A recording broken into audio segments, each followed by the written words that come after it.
Well, the Nobel Prizes are in, and they've been announced. We're going to talk about it right after this. www.freegrace.in. Hi, I'm Lucas Kitchen. Thanks for being with me. This is More to the Story, where we examine what's going on in the world from a Christian perspective. You can subscribe at freegrace.in or any of the platforms that you are either watching or listening on.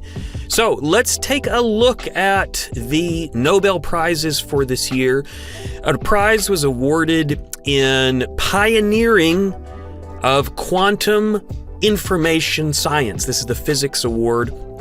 I researched this a little bit because this is pretty heady stuff, and I felt like I had kind of a clear view of it when I read it, but now it sort of escaped me. But basically, these physicists have been able to kind of overturn a long-standing debate between what we would call the quantum understanding of the universe and an older idea that some used to call the hidden variables. Maybe it's still called that, I'm not sure, but Bell's inequalities. You can go look that up, but it moves our understanding forward on physics, and so that's why they won that.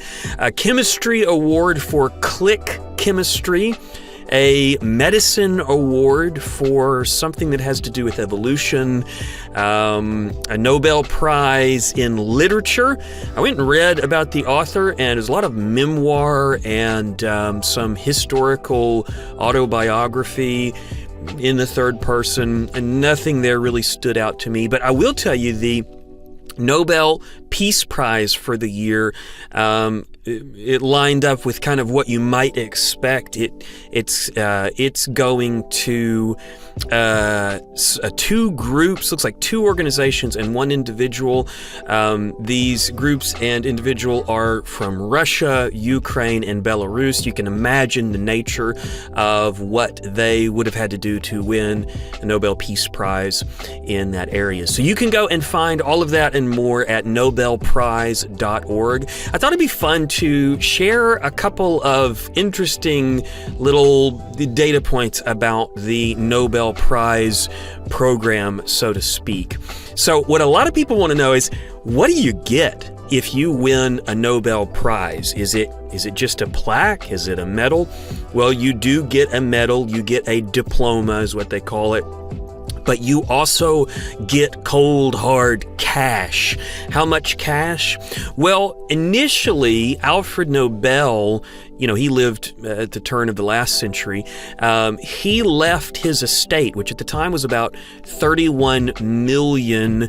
It's not dollars. It's whatever the Swedish, I think it's the Kronor, the Swedish kronor is their currency.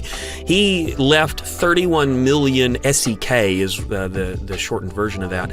And in today's economy, that would be over like $1 billion. He was very, very wealthy. So he left that money to be invested so that it then could be given to individuals who demonstrated excellence in their fields. And so this year, the awards for each full Nobel Prize is going to be about 10 SEK. That equals, in the American economy, that equals close to about $9 million. Boy, that was a lot of information to get to that. Why couldn't I have just said that? $9 million if you win a Nobel Prize. Now, the Nobel Prizes are sometimes shared among multiple people, but, dividing up $9 million, well, I'd be okay with that even if you had to divide it a few times. So there have been 975 Nobel Prizes given over the last century or so.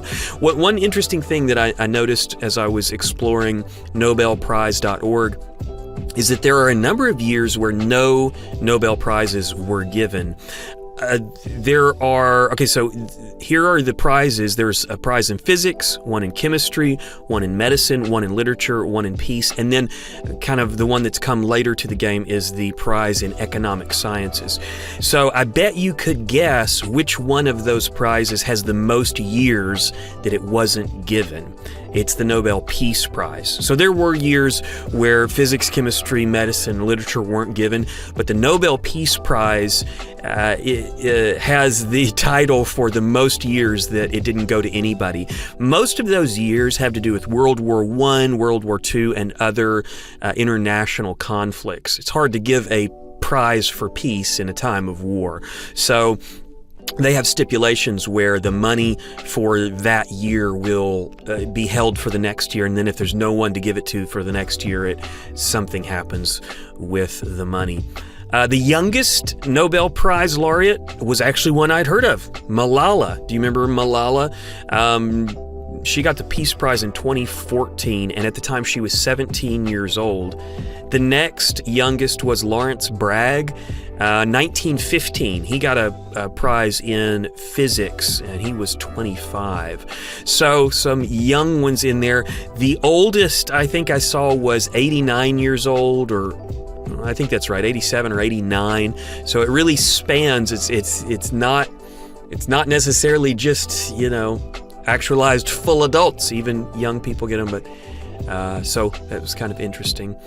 Another data point that I found kind of sad but not terribly surprising is that there have been a number of prize winners who have been forced to decline the prize. There was a group who were forced to decline under Adolf Hitler. He forced them to say we don't accept the prize. And then there was one, Boris Pasternak was forced under the Soviet Union to decline the prize. So, and then there's others that have declined the prize on their own volition for their own personal reasons.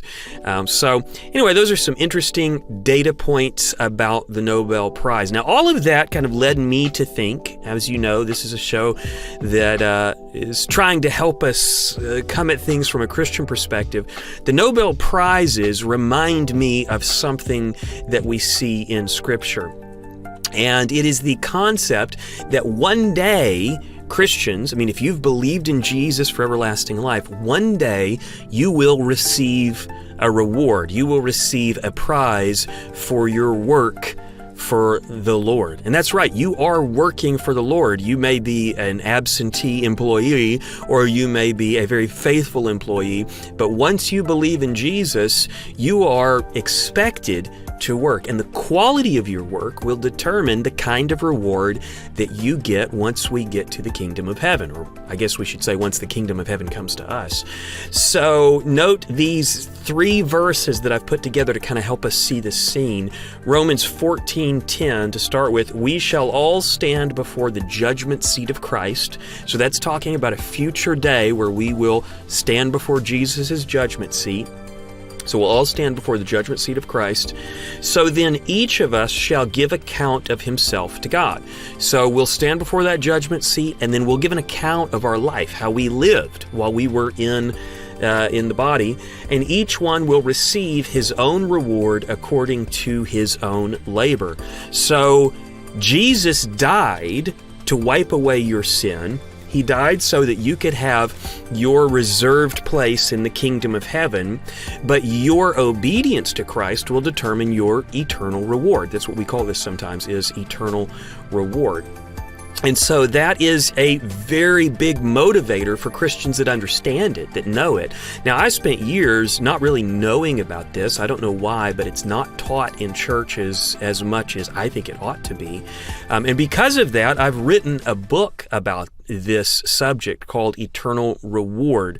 Now, an older version was called Eternal Rewards for some theological reasons. I've actually changed the title to Eternal Reward, but you can get that book anywhere where you get books, Amazon, on our website, freegrace.in, if you want to explore this topic. If you've never heard of it, I would highly suggest you consider taking a look at this book or the videos on our website that we've done about this.